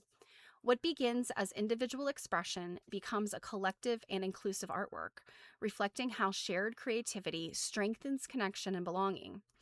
This quilt is a celebration of our diversity and embodies the beauty of collaboration, a modern medallion of color, craft, and community. So let's look at what these are. Check this out, you guys. They're these little tiny embroideries that it seems like each member that participated in this made their own little embroidered block or their own little embroidered square. And then that was attached to the quilt, almost like sort of a constellation, to steal a term from, another quilt. This one's a cat. This one looks like a person. This one just looks like a person in there. I think this is a cat. Is it a cat or a dog? I think it's a cat. The person and their cat. So this must be the person was reflecting themselves. This one over here, she's playing tennis. And also notice they are embroidered in the colors within the quilt. So they represent, they blend right in. This one, she kind of looks like a mermaid, but I think it's really just the person sitting down. And she's got her initials in there. What is this one up here? This one is just a little quilt block. How cool. And also the fact that these are actually log cabins. So I failed to mention that part. We'll go back and look at the whole in a second. But here's more. This looks like the person making a quilt or displaying their quilt. This person behind there's Monstera leaf. Must be a plant parent. And another cat. Quilters and cats, So just so very charming. And the fact that these are actually log cabins that make this.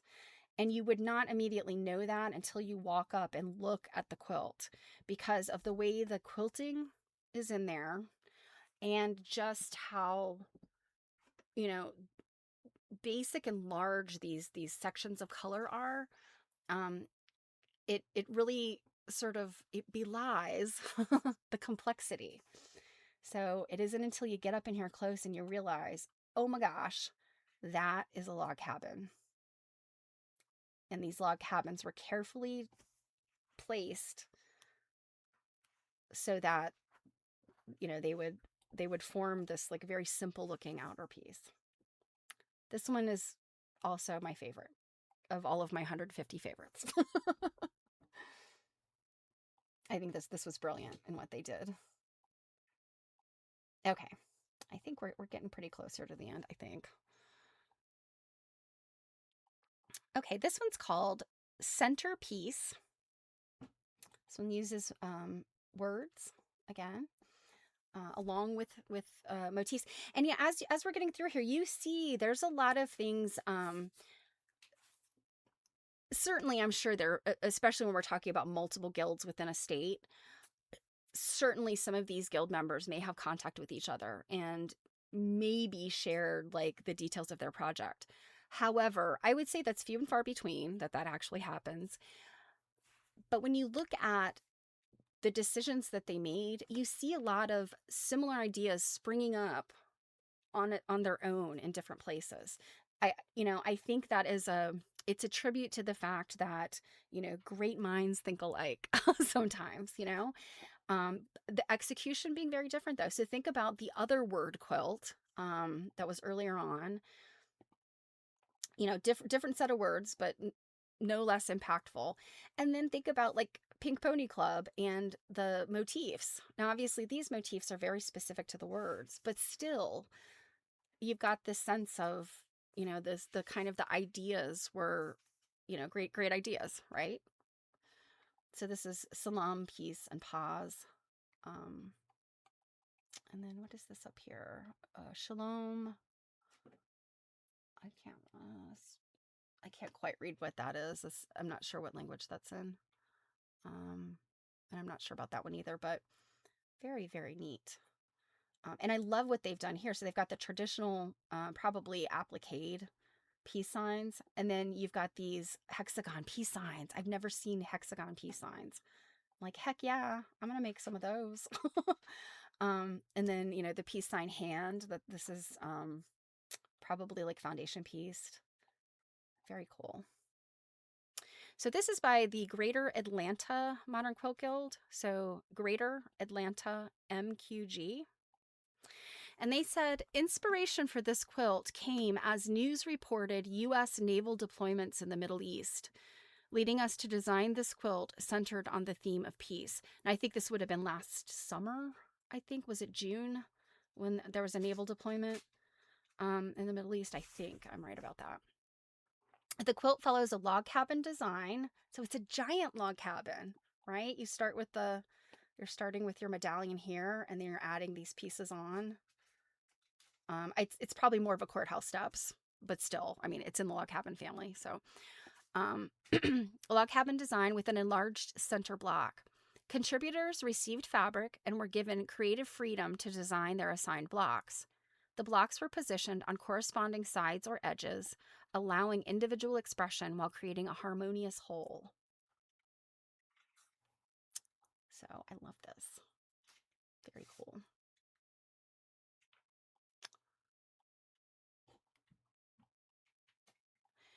This one is another one I forgot to look up where this is. This is the McKinney Modern Quilt Guild. It's MCKINNEY Modern Quilt Guild. Their handle is MCKMQG. And they say this quilt is a vibrant expression of community and creativity, designed by a member of the guild and pieced collaboratively. Bold color choices and dynamic geometric shapes reflect our shared passion for innovation and craftsmanship.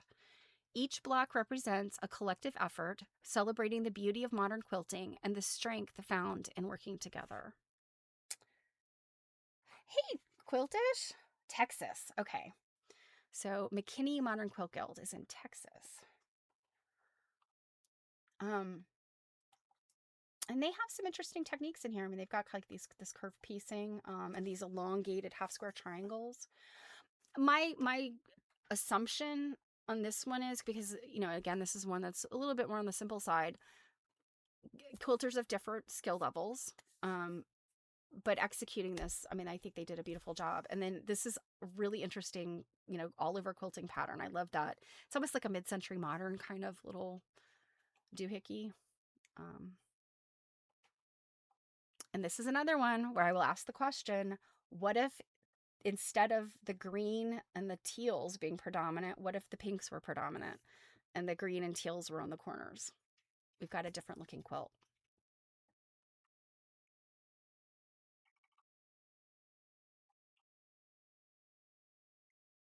I might not be close to done.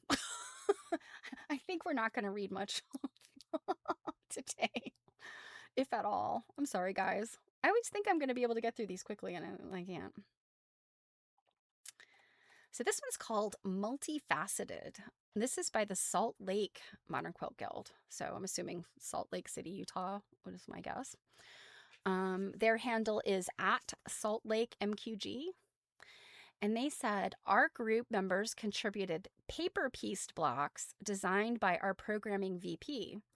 Once assembled, the quilt represented the beautiful, multifaceted group of quilters from many walks of life, which we've grown into a thriving local community. So I really love how, they all could, all of these quilts, they can express their sense of community in this. Um, and, while I love the ones that represent their geographic place, um, of the ones that have a narrative, I don't think a single one of them hasn't mentioned the community effort and how important that is to them. So I think that's a beautiful thing. And that's why guilds are wonderful. Um, so yeah, this is really interesting. This is more complex. I mean, it is complex. um,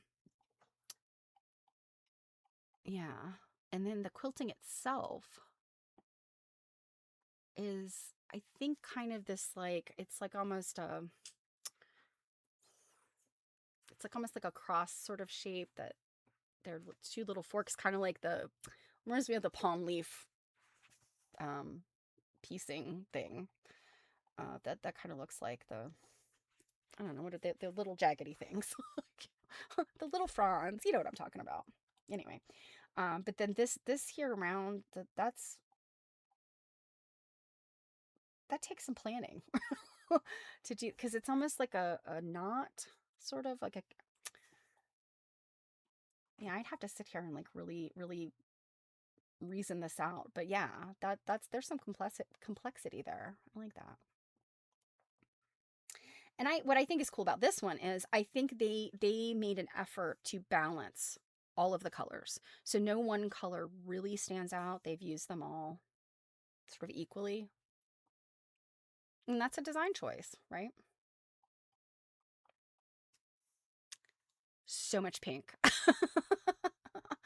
um and obviously I love it because I love pink. This one is by the Baton Rouge Modern Quilt Guild, and their handle is BR Modern Quilt Guild. And they call this Bauhaus in Pink. And they said, our quilt guild had a program earlier this year, so I would say it's 2025, on Bauhaus design and its influence on modern quilting. That would have been a very cool program, in my opinion. I would love to have participated in that.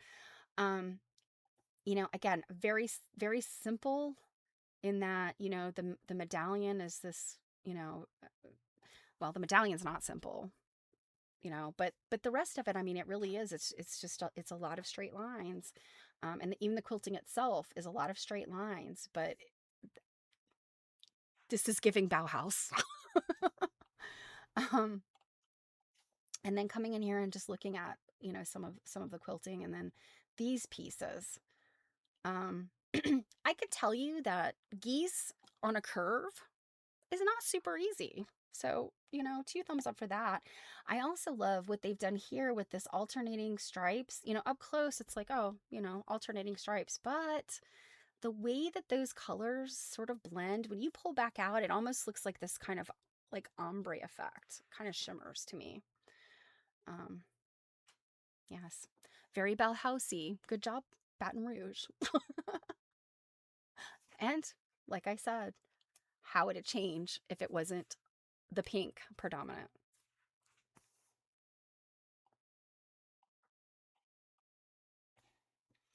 This one, have we done this one?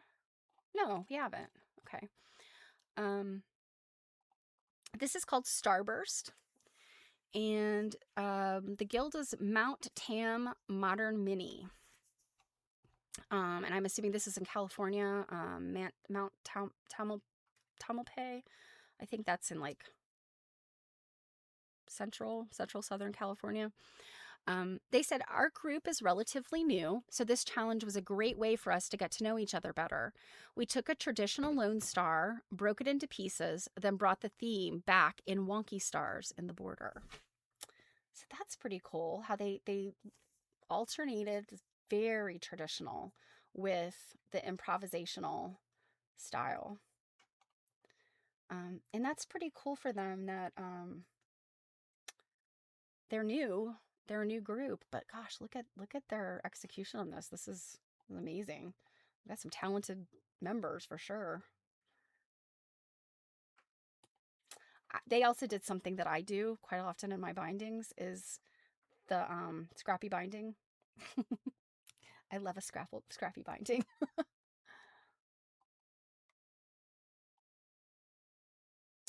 Marin County.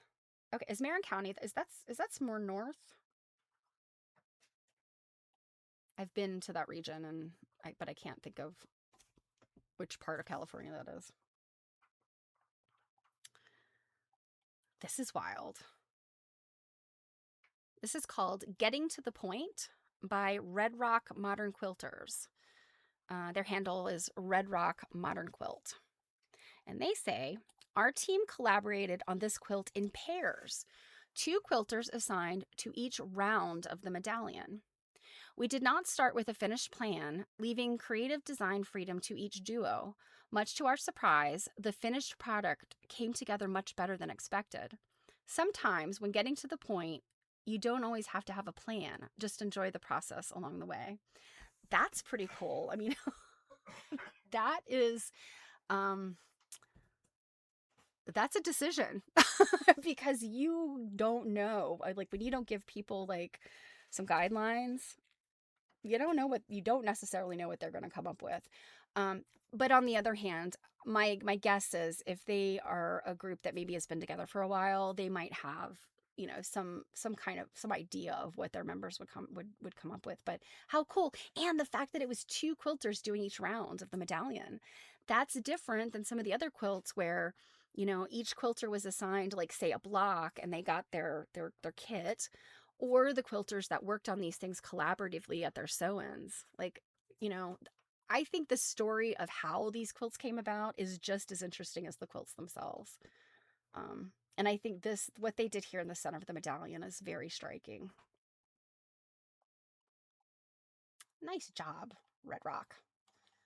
Okay. I really thought we were getting close to the end. We might be here until tomorrow. I told you guys, these are a lot of quilts. Okay, so this one, now we haven't had a whole lot of like geographic, you will get closer to where this is from when you learn the title. Its title is Tech Garden. So we've got these sort of floral effects, but we've definitely got this like, what do you call this? If you crack open a computer, you're going to see stuff like that. Probably like a chip. And then this is the, whatever you call it, the motherboard. Thank you, Robin. So yeah. Druid, no, we will not. I promise we'll finish soon. We're not going to get to read like I had planned. So without further ado, this is from Silicon Valley. This is the Silicon Valley Modern Quilt Guild. Their handle is Silicon Valley MQG. This quilt poses a question. Will the arts or AI prevail? And is coexistence possible? Inspired by a brief exploration of AI's quilt design capabilities, this piece serves as a dialogue between technology and organic creativity. We began by selecting various floral designs. Members created flowers and connecting circuitry units. Circuitry was the other word I was looking for. While a concept existed, the final design remained a mystery until we assembled the individual components. The result is truly unique, 100% artist-created quilt. So this is interesting. These are people that are living right there in the hotbed of AI. And, this is probably a very interesting conversation that they had in the execution of this quilt. There was a speaker that talked about AI and quilt design. I did not get to go to that lecture, but I heard it was really interesting. And, it seems like this kind of is a visual implementation of what those topics might have been, those discussion topics.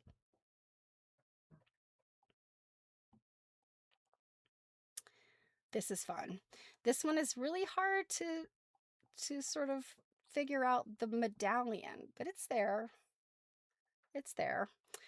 So this is the Ventura Modern Quilt Guild, and it's called Coordination Connection. And their handle is at Ventura MQG. And they said, we asked our quilt members to create sets of blocks to set in a modern medallion.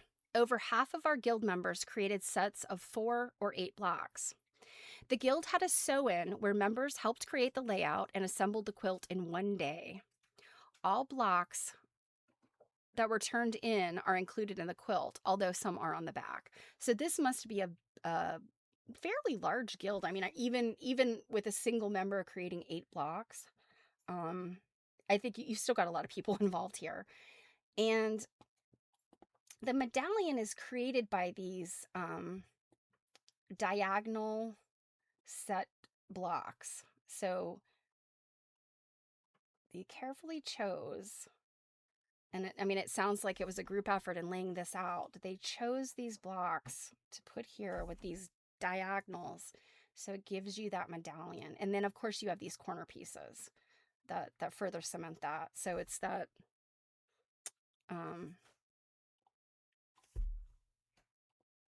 it's kind of the synchronicity of the, it's, and then you have this piece here. And oh gosh, it's a pretty blurry picture I took. But you have these, like, again, it's the little palm frondy sort of shape there in the middle.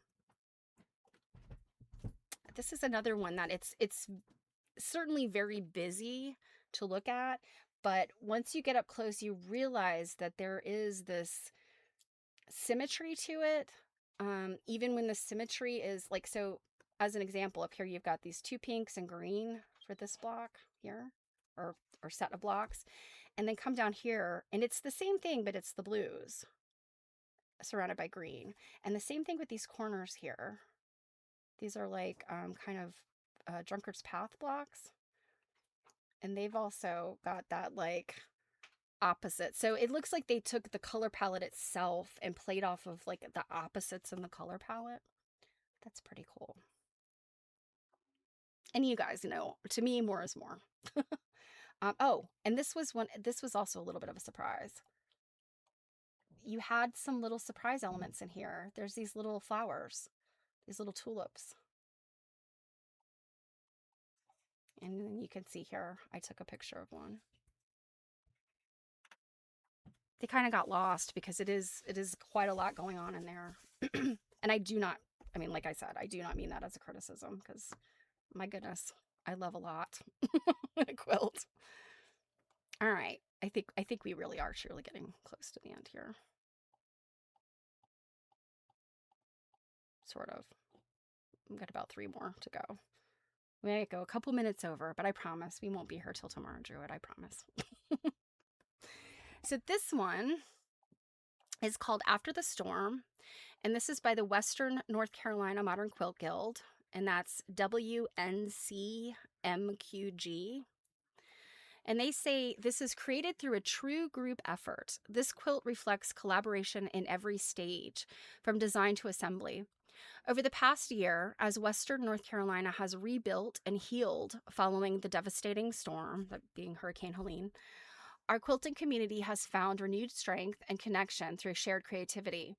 Each stitch represents resilience, care, and the power of working together to transform challenge into beauty. And I think this is, in its simplicity, these are just half square triangles. There's definitely some hardcore math in there because as you get bigger, but then you have this like little sneaky border in here that's smaller. They really played with scale here, and I love that. And then also the fact that the medallion is, off center. Yeah, Rob, triangles in general, they people love the triangles. And I think, in a little bit, I think a little bit of it's kind of a flex. If you're good at your triangles, either your geese or your half squares, and you're good at preserving your points, flaunt it, man. I would do the same thing. I'm terrible at points. I'm half square triangles I can work with better than the geese for some reason. I always feel like I snip the beak off my geese. But yeah, that was another lovely one. This one, this gives me very old school vibes, but so modern. You're hard pressed to connect it to something from the past. But this centerpiece is definitely an older um, medallion kind of layout. The obviously the little wedges in here and this the circle, that's very modern. That's but I can't remember what this is called. But this is a very traditional block. Um, of a circus. Yeah. Yeah, I think so. So this is called Spinning Wheels. This is by the Charlotte Modern Quilt Guild. And that's CLTMQG. The Charlotte Modern Quilt Guild is proud to have designed and finished this quilt as a team. This original pattern was designed using Electric Quilt 8 software, which produced the paper piecing patterns. So I would then assume that these are paper pieced. That's why that's so beautiful and lies flat. It's because it was foundation pieced on paper. Um, use your tools, use your modern tools where you can, I say. Our guild has about 80 members, and 20 of them participated in creating this quilt. It was a true learning experience from mastering the software to coordinating the assistance of 20 volunteers. It represents a true, joyful collaboration of our members. You know, you keep hearing the term joy and joyful. And particularly with these North Carolina guilds, the ones that are in the western part of North Carolina, they last year they were still like in their cleanup mode. Um, and so, working together on this must have been, it must have been very fulfilling. Um, almost like therapy, I would assume, being able to come together and do something creative after, dealing with a lot of destruction. Um, you know, but this one's really fun. And oh my gosh, the quilting, you guys, look at this quilting. So beautiful. This is another one. If I could have snatched it off the wall to put on my bed. All right. I think maybe we have two or three more. This one is by uh, the Heartland Quilt Guild, and it's Hartland. They don't have a handle, and I don't know where Heartland is. They had some thoughts though. This is called Screams of Chaos. And what they say is this quilt reflects the chaos of our times, whether personal, societal, or global. But within that chaos, there is also connection. Every contributor brought their own perspective and energy, and together we navigated the disorder, finding patterns in the noise and meaning in the fragmentation. While the quilt may appear unruly or discordant at first glance, look closer. You'll find unity in the contrast, rhythm in the irregularity, and community in every thread. So I like how they brought that together, because at first I was like, oh, chaos. Oh my goodness. Um, yeah, Robin, I would say for sure. And this one I think is like another, and I don't know where Heartland is, but this seems like was probably also therapy for this guild. They're commenting on the trying times, and they're utilizing this as a way to, come together in community, and that's so important.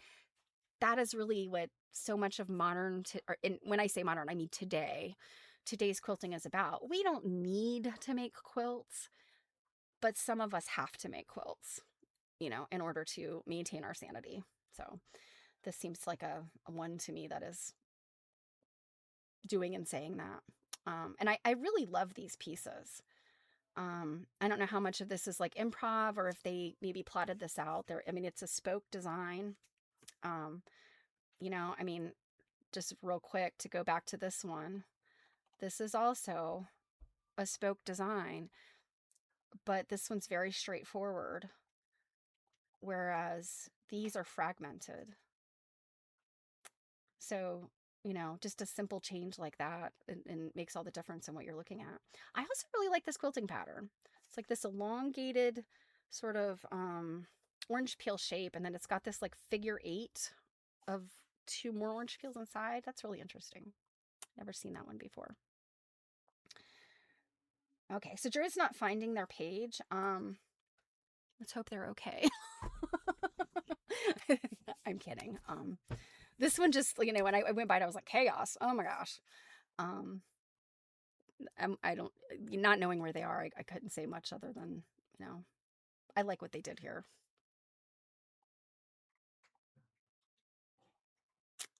And this one, Improv Plus Community.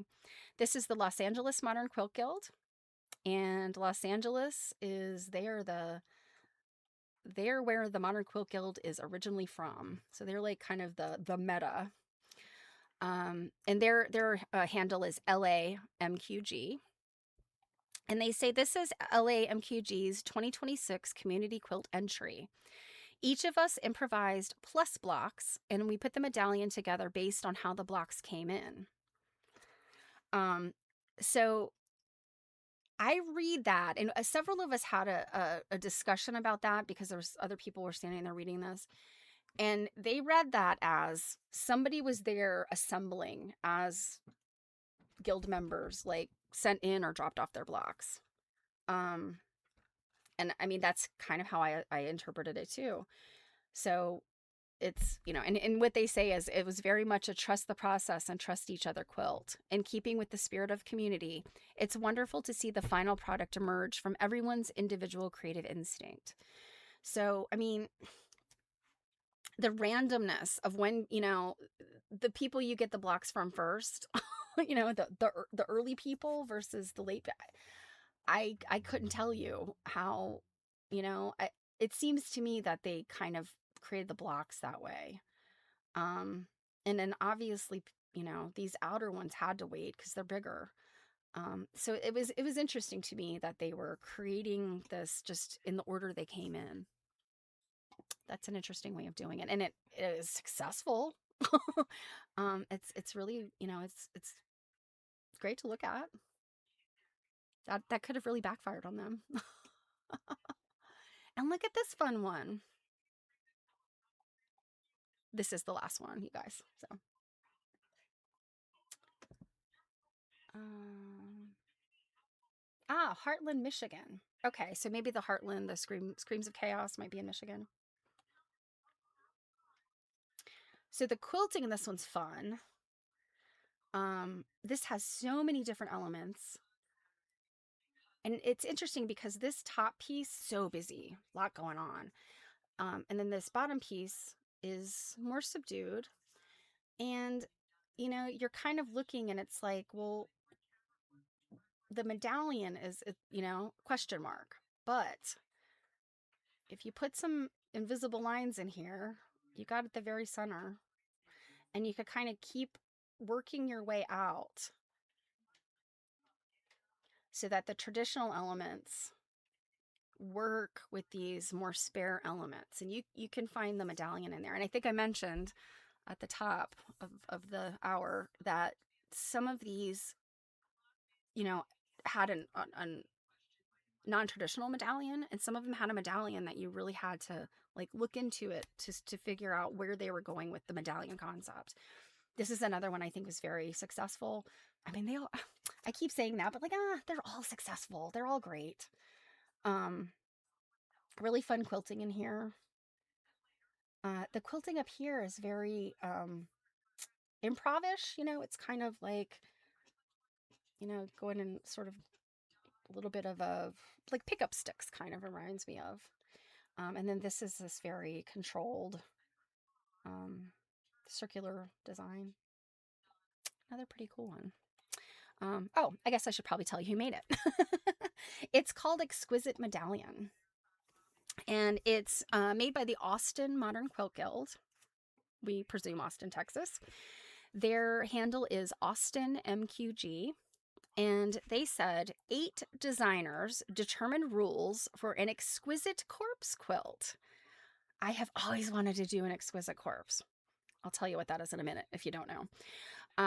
One half primarily light and maximal, the other dark and minimal. So light and maximal, dark and minimal. A split circle center, and each ring focused on specific geometry. In maximal and minimal breakout groups, the rings of each half were designed each individual designer seeing only the ring half preceding. The complete design emerged as the team reconvened, and a series of subsequent sew-ins open to all members made the design a reality.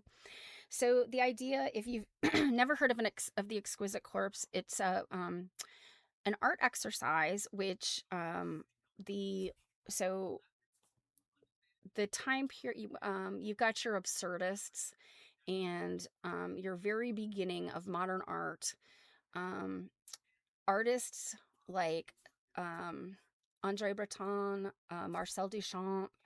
um, they would play this game at parties, and from the like traditional art standpoint, it started off with like a piece of paper, and the first person would draw either the feet or the head of the quote unquote exquisite corpse.